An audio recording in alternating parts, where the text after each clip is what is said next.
Now, one question is saying we reject psychic abilities. Do we reject telepathy, communication?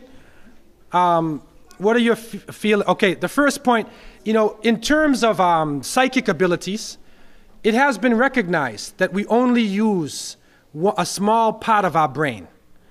That there are other ways, there are sensitivities some people have that are more than others.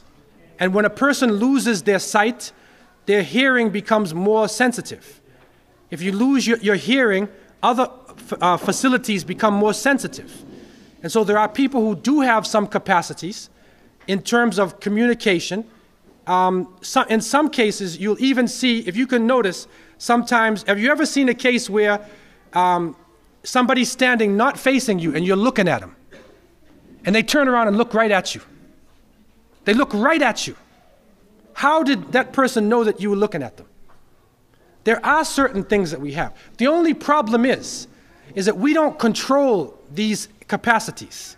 If somebody comes to you and he starts telling you, I see in the future, I can read your palms, I can tell you what will happen next year, watch out. That's a dangerous person. Because these are usually people who are trying to take advantage of others.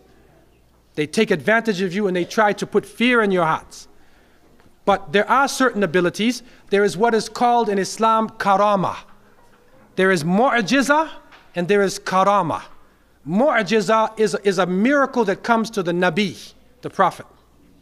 But karama can come, it's a miracle, can come to any Muslim. It is reported that when the Muslims went into Persia, and Umar ibn Khattab radiallahu anh was the Khalifa, there was an army led by a man named Sariyah, and they were about to face the enemy.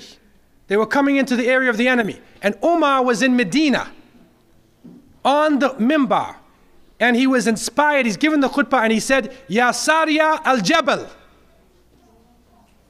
The books report to us, he said, O Sariyah, the mountain.